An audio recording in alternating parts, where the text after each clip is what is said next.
सोचिए 1945 का वसंत। एक 11 साल का जर्मन लड़का है, हेलमुथ, बिस्तर में लेटा है और अपने माता पिता को ना बहुत धीरे धीरे बात करते हुए सुनता है।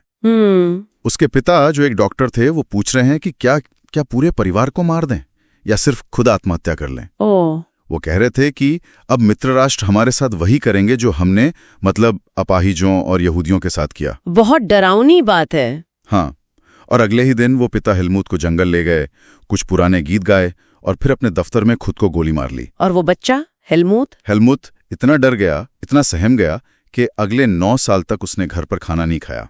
उसे डर था कि उसकी माँ उसे जहर दे देगी। बाप रे। हेलमुथ के पिता नाजी थे, एडोल्फ हिटलर के समर्थक। तो आज हम इन्हीं स्रोतों से, मतलब नाजीवाद और हिटलर का उदय दस्तावेज के कुछ अंशों से, ये समझने की कोशिश करेंगे कि ये पूरी व्यवस्था कैसे बनी, हिटलर सत्ता तक कैसे पहुंचा। हाँ, ये सिर्फ कुछ घटनाओं की कहानी नहीं है ना? नहीं, बिल्कुल नहीं। ये विचारों की, एक पूरी सोच की एक संरचना थी। तो आइए थोड़ा और गहराई में चलते हैं इसके। बिल्कुल। तो ये सिलसिला शुरू कहाँ से हुआ, मतलब इसका बैकग्राउंड क्या था? देखिए, शुरुआत तो पहले विश्व युद्ध से ही होती है। 1914 से 18 तक जो चला, उसमें जर्मनी की हार हुई। हाँ, और हार के बाद उन पर वो वर्साई की संधि थोपी गई जो बहुत बहुत अपमानजनक थी, कहते हैं। बिल्कुल, बहुत कठोर थी। जर्मनी को अपने कई इलाके खोने पड़े, सारे उपनिवेश चले गए, सेना बहुत सीमित कर दी गई और सबसे बड़ी बात, भारी मुआवजा 6 अरब पाउंड का। बाप रे। और इसी माहौल में फिर वाइमर गणराज्य बना। हाँ, वाइमर गणराज्य एक लोकतांत्रिक सरकार बनाने की कोशिश थी, पर मुश्किल ये थी कि इसे अपने ही लोगों का समर्थन नहीं मिला। क्यों? क्योंकि इसे वर्साई के अपमान का जिम्मेदार माना गया। मतलब जो नेता इसके समर्थक थे उन्हें नवंबर क्रिमिनल्स तक कहा गया। और ऊपर से युद्ध की तबाही तो थी ही, देश आर्थिक संकटों से बुरी तरह जूझ रहा था। हाँ, वो 1923 वाली हाइपर इन्फ्लेशन की बात मैंने पढ़ी थी। हाँ, वो तो मतलब अविश्वसनीय था। जर्मन मार्क की कीमत इतनी गिर गई कि लोग एक ब्रेड खरीदने के लिए नोटों से भरे गाड़ियां लेकर जाते थे। सोचिए जरा। कल्पना करना भी मुश्किल है। और फिर 1929 में वो अमेरिका वाला संकट आ गया, वॉल स्ट्रीट क्रैश। हाँ, ग्रेट डिप्रेशन। और इसका असर जर्मनी पर शायद सबसे बुरा पड़ा। कैसे? फैक्ट्रियां बंद होने लगी, बेरोजगारी मतलब आसमान छूने लगी। कहते हैं करीब 6 लाख लोग बेरोजगार हो गए थे। 60 लाख? हाँ, लोग सड़कों पर तख्तियां लटकाए घूमते थे, कोई भी काम करने को तैयार। जो मिडिल क्लास था उसे डर था कि उनकी सारी बचत चली जाएगी, वो गरीब हो जाएंगे। एक तरह का डर समा गया था। और राजनीतिक रूप से भी तो अस्थिरता थी ना वाइमर गणराज्य में, तो जिससे किसी एक पार्टी को बहुमत मिलना बड़ा मुश्किल होता था। बार बार गठबंधन सरकारें बनती टूटती थी।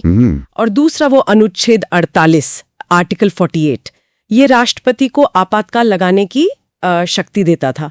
वो नागरिक अधिकार रद्द कर सकता था, अध्यादेशों से शासन कर सकता था। तो मतलब एक तरह से तानाशाही का रास्ता खुला हुआ था। बिल्कुल। और इन सब वजहों से लोगों का संसदीय लोकतंत्र से मतलब भरोसा ही उठ गया था। उन्हें लग रहा था ये सिस्टम काम नहीं कर रहा है। और इसी निराशा, इसी हताशा और संकट के माहौल का फायदा फिर हिटलर और उसकी पार्टी ने उठाया, नाजी पार्टी। एग्जैक्टली। हिटलर जो खुद मतलब गरीबी में पला बड़ा था, पहले विश्व युद्ध में सैनिक भी रहा था, वो एक जबरदस्त वक्ता था। हाँ, सुना है उसकी भाषण देने की कला गजब की थी। हाँ, बिल्कुल। उसने लोगों से वादे किए, एक मजबूत राष्ट्र बनाने का वादा, वर्साई की संधि का बदला लेने का वादा, जर्मनी का खोया सम्मान वापस दिलाने का वादा, रोजगार देने का वादा, एक सुरक्षित भविष्य का वादा। जो लोग सुनना चाहते थे वो सब उसने कहा। और उसका प्रचार तंत्र, प्रोपेगेंडा, वो भी बहुत प्रभावी था। ओह हाँ, बहुत कुशल। उन्होंने रैलियों और प्रदर्शनों का खूब इस्तेमाल किया। वो लाल झंडे जिन पर स्वास्तिक बना होता था, नाजी सल्यूट, भाषणों के बाद वो एक खास अंदाज में तालियों की गूंज, ये सब शक्ति प्रदर्शन का हिस्सा था। हिटलर को एक मसीहा, एक उद्धारकर्ता के रूप में पेश किया गया। और इसका असर वोटों पर दिखा। बिल्कुल। देखिए, 1928 में नाजी पार्टी को रीस्टैग चुनावों में सिर्फ 2.6% वोट मिले थे। सिर्फ 2.6%? हाँ। और 1932 आते आते वो 37% वोटों के साथ जर्मनी की सबसे बड़ी पार्टी बन गई। कमाल है, सिर्फ 4 साल में इतना बड़ा उछाल। हाँ, उस माहौल में ये हुआ। तो फिर 30 जनवरी 1933 को वो चांसलर बन गया। हाँ, राष्ट्रपति हिंडनबर्ग ने उसे चांसलर नियुक्त किया। वो उस समय की सबसे बड़ी पार्टी का नेता था। और चांसलर बनते ही उसने फिर तेजी से उसने लोकतंत्र को खत्म करना शुरू कर दिया। कुछ ही हफ्तों बाद फरवरी में जर्मन संसद भवन राइक्सटाग में एक रहस्यमयी आग लगी। अच्छा। हाँ, और इसका इल्जाम कम्युनिस्टों पर लगाकर हिटलर ने एक आपातकालीन अध्यादेश जारी करवाया। इससे सारे नागरिक अधिकार जैसे भाषण देने की आज़ादी, प्रेस की आज़ादी, सभा करने की आज़ादी सब निलंबित कर दिए गए। और विरोधियों का क्या हुआ? उन्हें निशाना बनाया गया, खासकर कम्युनिस्टों को। उन्हें पकड़ कर नए बने कॉन्सेंट्रेशन कैंपों में भेजा जाने लगा। और फिर मार्च 1933 में वो एनेबलिंग एक्ट आया। हाँ, एनेबलिंग एक्ट। ये एक तरह से तानाशाही का कानूनी आधार था। इस कानून ने कैबिनेट को, यानी असल में हिटलर को, संसद की मंजूरी के बिना ही कानून बनाने की शक्ति दे दी। मतलब संसद बस नाम की रह गई। बिल्कुल। जर्मनी में तानाशाही पूरी तरह स्थापित हो गई। नाजी पार्टी को छोड़कर बाकी सभी राजनीतिक पार्टियों और ट्रेड यूनियनों पर पाबंदी लगा दी गई। अर्थव्यवस्था, मीडिया, सेना, न्यायपालिका सब पर राज्य का, यानी नाजी पार्टी का पूरा नियंत्रण हो गया। इस नाजी विचारधारा का मतलब मूल आधार क्या था? क्या सोचते थे ये लोग? देखें, इसमें 2-3 मुख्य बातें थीं। सबसे पहली और सबसे खतरनाक थी नस्लीय श्रेष्ठता का विचार, रेशियल सुपीरियरिटी। हाँ, उनका मानना था कि जर्मन लोग, जिन्हें वो नॉर्डिक जर्मन आर्यन कहते थे, वो दुनिया की सबसे श्रेष्ठ नस्ल हैं और उन्हें ही दुनिया पर राज करना चाहिए। और बाकी नस्लों के बारे में? बाकी नस्लों को वो कमतर मानते थे और यहूदियों को तो वो नस्ल के सोपान में सबसे नीचे रखते थे।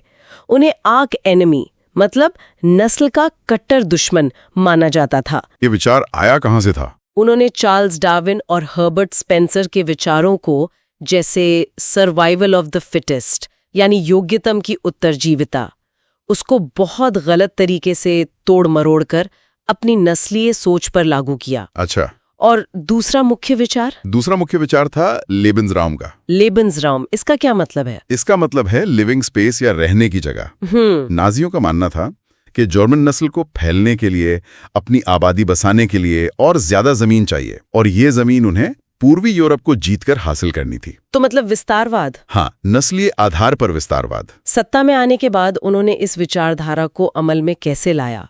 मतलब ये जो अवांछित लोग थे, उनके साथ क्या किया? उन्होंने धीरे धीरे लेकिन बहुत व्यवस्थित तरीके से उन सभी समूहों को खत्म करना शुरू किया जिन्हें वो अवांछनीय मानते थे। इसमें सिर्फ यहूदी ही नहीं थे, जिप्सी थे, अश्वेत लोग थे, और यहाँ तक कि वो जर्मन भी थे जो मानसिक या शारीरिक रूप से अक्षम थे। उन्हें नस्लीय रूप से अशुद्ध माना जाता था। बाद में जब उन्होंने दूसरे देशों पर कब्जा किया तो रूसी और पोल्स जैसे लोगों को भी निशाना बनाया गया। उन्हें वो गुलामों से ज्यादा कुछ नहीं समझते थे। और यहूदियों का उत्पीड़न वो कैसे हुआ? क्या वो एक साथ हुआ या धीरे धीरे? नहीं, वो कई चरणों में हुआ, बहुत योजनाबद्ध तरीके से। कैसे?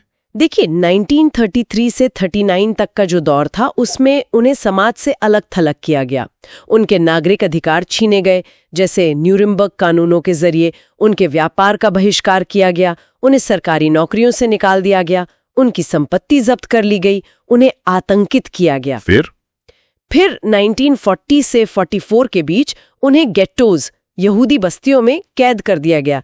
ये बहुत तंग और गंदी बस्तियां होती थी जहां भुखमरी, बीमारी और घोर दरिद्रता फैली हुई थी। और उसके बाद अंतिम समाधान, फाइनल सॉल्यूशन कहते थे। अंतिम समाधान? हाँ, इसका मतलब था यहूदियों की सामूहिक हत्या। उन्हें पूरे यूरोप से मालगाड़ियों में जानवरों की तरह भरकर पोलैंड और दूसरी जगहों पर बनाए गए मृत्यु शिविरों, डेथ कैंप्स में लाया जाता था। जैसे ऑश्विट्स? हाँ, ऑश्विट्स, ट्रेबलिंका, सोबीबोर कई थे, और वहां उन्हें गैस चैम्बरों में डालकर मार दिया जाता था। ये तो सोचकर ही रूह कांप जाती है। हाँ, और नाजियों ने इन भयानक कामों के लिए बहुत ही भ्रामक भाषा का इस्तेमाल किया। हत्या को वो विशेष व्यवहार, स्पेशल ट्रीटमेंट या अंतिम समाधान कहते थे। गैस चैम्बरों को वो संक्रमण मुक्ति क्षेत्र, डिसइंफेक्शन एरियाज कहते थे, जिनमें लगे शावर हेड झूठे होते थे। अपने भाषा से भी क्रूरता को छिपाने की कोशिश। बिल्कुल। समाज पर, खासकर बच्चों और महिलाओं पर इस नाजी व्यवस्था का क्या असर पड़ा? बच्चों पर तो बहुत गहरा असर पड़ा। स्कूलों को सबसे पहले साफ किया गया, अच्छा। मतलब जो यहूदी बच्चे थे या जो राजनीतिक रूप से अविश्वसनीय माने जाते थे, उन्हें निकाल दिया गया। और पाठ्यक्रम का? पाठ्यपुस्तकें दोबारा लिखी गईं, उनमें नस्ली विज्ञान पढ़ाया जाने लगा। अच्छा। यहूदियों से नफरत करना सिखाया गया और बच्चों को हिटलर के प्रति पूरी तरह वफादार बनने और उसकी पूजा करने के लिए प्रशिक्षित किया गया। अच्छा। हाँ, खेलों के जरिए भी बच्चों में हिंसा और आक्रामकता की भावना भरी जाती थी। मुक्केबाजी को बहुत बढ़ावा दिया गया। और वो युवा संगठन भी थे ना, हिटलर यूथ जैसे? हाँ बिल्कुल, 10 साल की उम्र में बच्चों को जंग वॉल्क में शामिल होना होता था और 14 साल की उम्र में सभी लड़कों को हिटलर यूथ में जाना पड़ता था। वहां उन्हें युद्ध का महिमा मंडन करना, आक्रामकता दिखाना, लोकतंत्र की निंदा करना और यहूदियों, कम्युनिस्टों, जिप्सियों वगैरह से नफरत करना सिखाया जाता था। मतलब पूरी एक पीढ़ी को जहरीला बनाया जा रहा था एक तरह से। हाँ।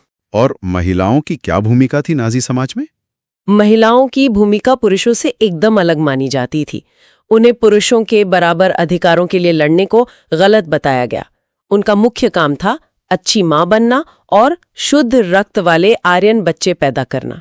मतलब बच्चे पैदा करने वाली मशीनें कह सकते हैं। उन्हें यही सिखाया जाता था कि उन्हें नस्लीय रूप से शुद्ध संतान पैदा करके नस्ल को बचाना है, यहूदियों से दूरी बनाए रखनी है और अपने बच्चों को नाजी मूल्य सिखाने हैं। क्या ज्यादा बच्चे पैदा करने पर कोई प्रोत्साहन था? हाँ बिल्कुल, ज्यादा बच्चे पैदा करने वाली महिलाओं को विशेष सम्मान दिया जाता था।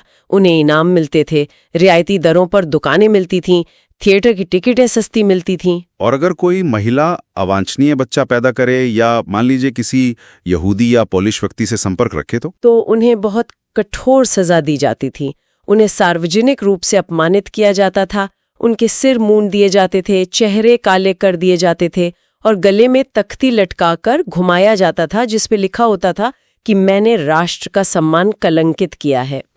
कई महिलाओं को जेल भी भेजा गया और उनके नागरिक सम्मान छीन लिए गए। बहुत ही क्रूर। तो अंत में मई 1945 में दूसरा विश्व युद्ध खत्म हुआ, हिटलर हार गया। हाँ, हिटलर ने तो आत्महत्या कर ली थी बर्लिन में अपने बंकर में और जर्मनी ने आत्मसमर्पण कर दिया। युद्ध के बाद फिर वो न्यूरमबर्ग में मुकदमे चले नाजी युद्ध अपराधियों पर। हाँ, न्यूरमबर्ग में एक अंतर्राष्ट्रीय सैन्य न्यायाधिकरण स्थापित किया गया।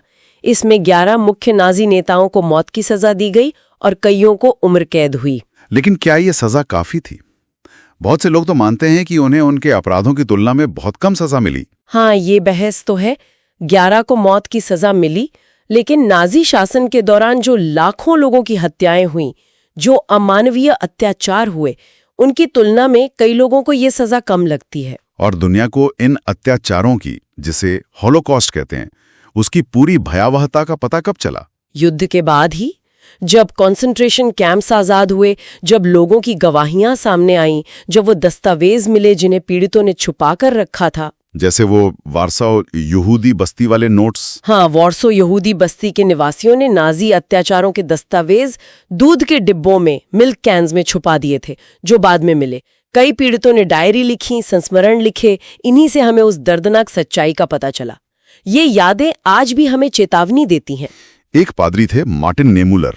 उन्होंने पहले नाजीवाद का समर्थन किया था, पर बाद में वो उसके कट्टर विरोधी बन गए। उन्होंने आम जर्मनों की चुप्पी पर कुछ लिखा था जो बहुत मशहूर हुआ। हाँ, वो कविता जैसी पंक्तियां। हाँ, वो कहते हैं, पहले वे कम्युनिस्टों के लिए आए और मैंने कुछ नहीं कहा क्योंकि मैं कम्युनिस्ट नहीं था। फिर वे सोशलिस्टों के लिए आए और मैंने कुछ नहीं कहा क्योंकि मैं सोशलिस्ट नहीं था। फिर वे ट्रेड यूनियन वालों के लिए आए और मैंने कुछ नहीं कहा क्योंकि मैं ट्रेड यूनियन वाला नहीं था। फिर वे यहूदियों के लिए आए और मैंने कुछ नहीं कहा क्योंकि मैं यहूदी नहीं था। फिर जब वे मेरे लिए आए तो मेरे लिए बोलने वाला कोई नहीं बचा था। ये पंक्तियां आज भी रोंगटे खड़े कर देती हैं। ये सोचने पर मजबूर करती हैं कि जब अन्याय हो रहा हो तो चुप रहना कितना खतरनाक हो सकता है। क्या ये डर था, उदासीनता थी या मिली भगत थी? ये सवाल आज भी उतना ही महत्वपूर्ण है। बिल्कुल। इस पूरी कहानी से शायद यही सबक मिलता है कि कैसे आर्थिक संकट, राष्ट्रीय अपमान और एक करिश्माई नेता का झूठा प्रचार मिलकर लोकतंत्र को खत्म कर सकता है। और कैसे एक नस्लवादी अमानवीय विचारधारा जब सत्ता में आती है तो वो किस हद तक जा सकती है। और सबसे बढ़कर अन्याय के खिलाफ आवाज उठाना, चुप न रहना कितना जरूरी है। सही कहा। ये सोचना जरूरी है कि ऐसी परिस्थितियां दोबारा ना बने।